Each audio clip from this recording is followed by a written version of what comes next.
BFM Business, Intégral Placement, la vie IMO.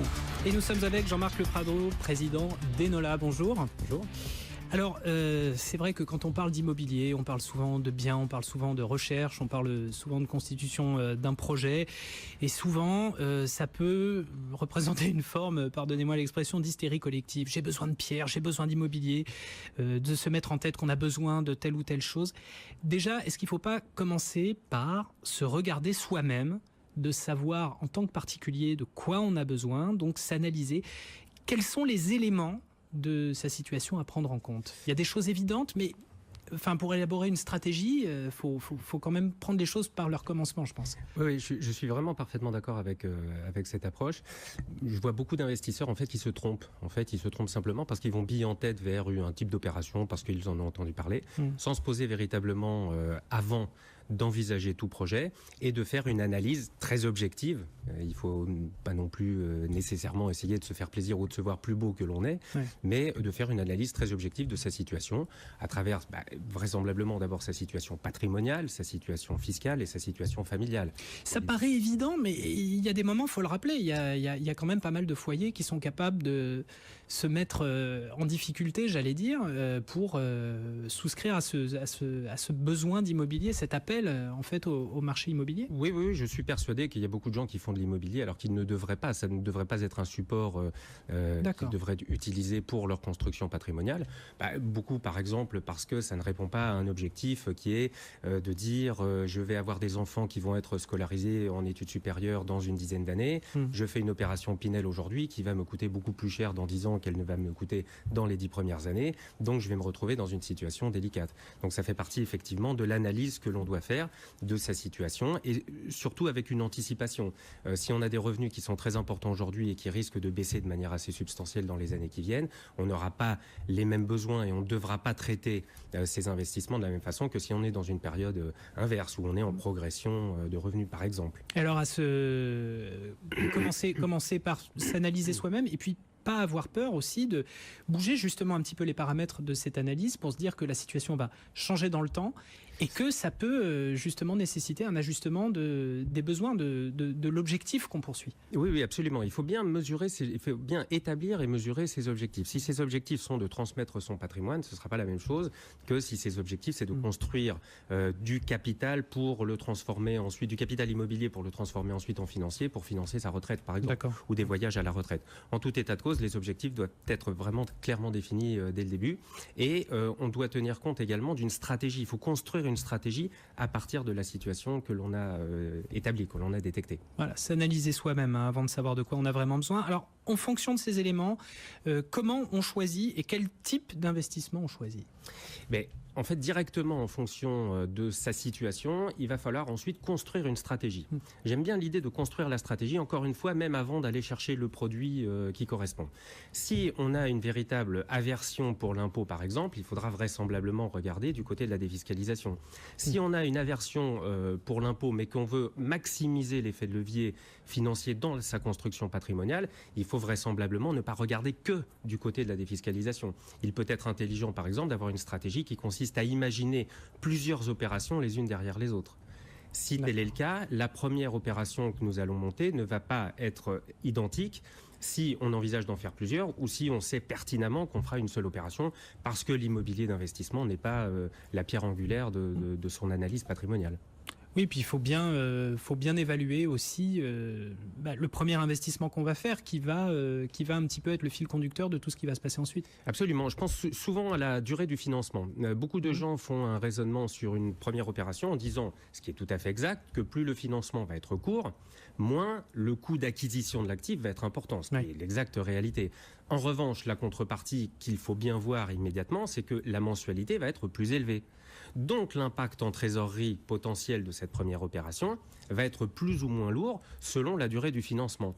Or, si on a pour ambition de faire plusieurs opérations les unes après les autres, il est peut-être plus malin de construire la première avec une durée de financement plus longue que ce dont on aurait besoin potentiellement, de manière à garder des cartouches, j'allais dire, des marges de manœuvre pour financer les prochaines. D'accord. Location nue ou meublée ?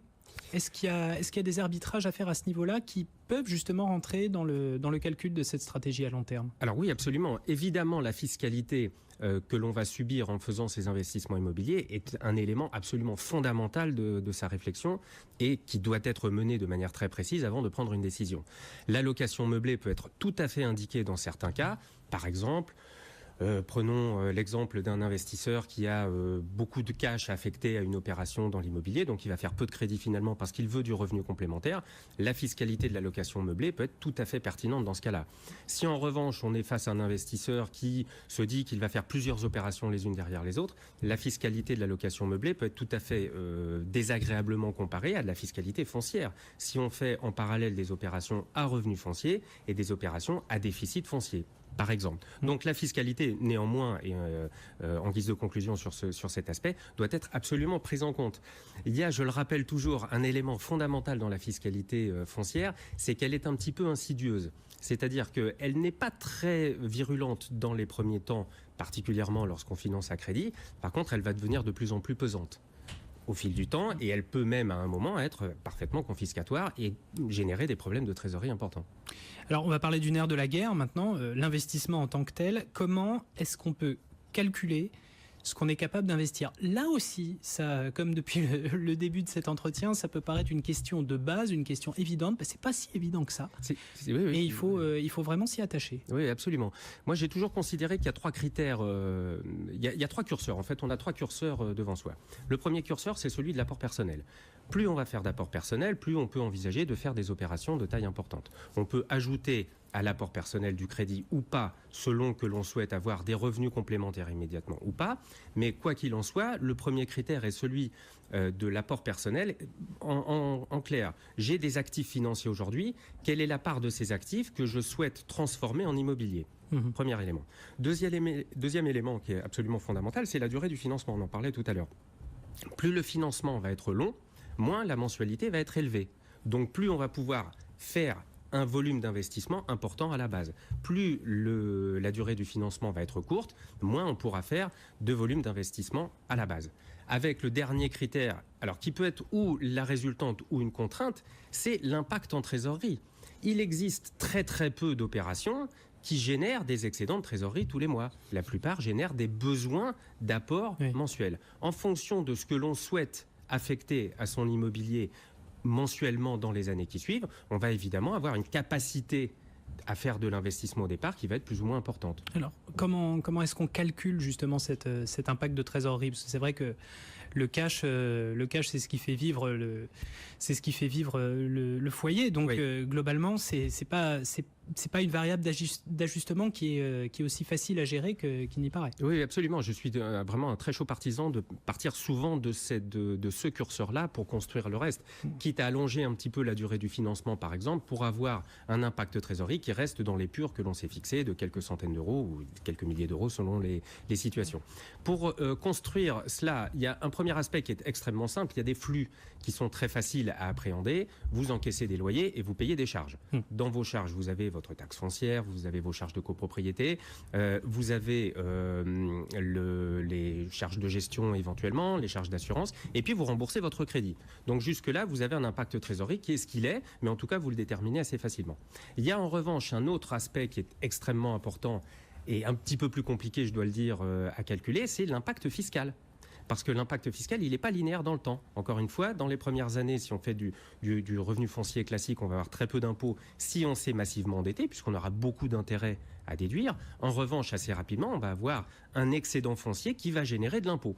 Donc, il faut faire un calcul d'intérêt. En fait, il faut, un petit peu compliqué, mais enfin, c'est pas infaisable non plus, c'est prendre son tableau d'amortissement prévisionnel et regarder les intérêts qu'on va pouvoir déduire chaque année. Remplacer dans la trésorerie la ligne crédit par la ligne intérêt et on va voir le résultat fiscal. Bon, sans compter que la fiscalité, c'est un truc qui change assez souvent. Et c'est peut-être justement quelque chose à prendre en compte aussi dans l'établissement d'un projet. C'est de se dire que la fiscalité, les opportunités fiscales, elles peuvent changer dans le temps. Et ça paraît assez compliqué. Mais comment on peut comment on peut le prendre en compte dans l'établissement d'une stratégie à ce niveau-là? Alors, il faut dire que la fiscalité peut bouger dans le temps, mais elle ne bouge pas de manière absolument extraordinaire. On ne peut pas considérer... Pas structurelle, mais c'est des ajustements qui peuvent être importants parfois quand on... Alors, il peut y avoir une augmentation, par exemple, ça a été le cas de la CG-CRDS, qu'on n'avait pas intégrée. Quand les gens ont fait de l'investissement il y a quelques années, ils n'avaient pas intégré que la CG-CRDS augmenterait il y a quelques mois maintenant. Donc, il faut évidemment se ménager des marges de manœuvre. C'est compliqué. C'est un exercice compliqué, mais il doit être intégré. Je pense particulièrement à un élément important en défiscalisation. Il y a beaucoup de gens qui regardent, quand ils font un investissement en défiscalisation, la période extraordinairement agréable qui peut durer 2 ou 3 ans quand on fait une opération Malraux monument historique, ou qui peut durer une grosse dizaine d'années quand on fait un investissement Pinel, sans trop anticiper ce qui va se passer derrière. Lorsqu'il n'y a pas sur ce type d'opération, lorsqu'il n'y a plus d'économie d'impôt, on a un excédent foncier qui va générer de l'impôt supplémentaire. Si la durée de son financement initial est supérieure à la durée de la défiscalisation, ce qui est globalement toujours le cas, ou à peu près toujours le cas, on peut se retrouver au bout d'une dizaine ou une douzaine d'années avec des impacts de trésorerie très lourds, parce qu'il y a de l'impôt supplémentaire à payer. Il faut l'intégrer dès le début. Et les imprévus, est-ce qu'on peut prévoir l'imprévisible dans cette stratégie? Alors naturellement, c'est un exercice délicat. Ouais. On peut améliorer, on va dire, un petit peu les choses avec de l'expérience, en étant extrêmement précautionneux. Il y a pour moi un juge de paix quand on fait de l'investissement immobilier. La seule manière de se prémunir très bien contre ce type de risque-là, c'est dans les actifs financiers qu'on a au début, qu'on a envisagé de transformer, c'est d'en garder un petit bout en actifs financiers disponibles immédiatement, affectables à l'opération. Si le moindre problème survient, on n'a rien à demander à personne, on pioche dans sa réserve d'épargne et on fait face au problème. J'ai pas d'autre solution. Jean-Marc Le Prado, président d'Enolab. Oui, on ne peut pas avoir des solutions pour tout non plus. Non, il n'y a pas d'opération. Mais au moins, on a eu quelques éléments d'information précis avec vous. Merci donc Jean-Marc Le Prado, président d'Enolab.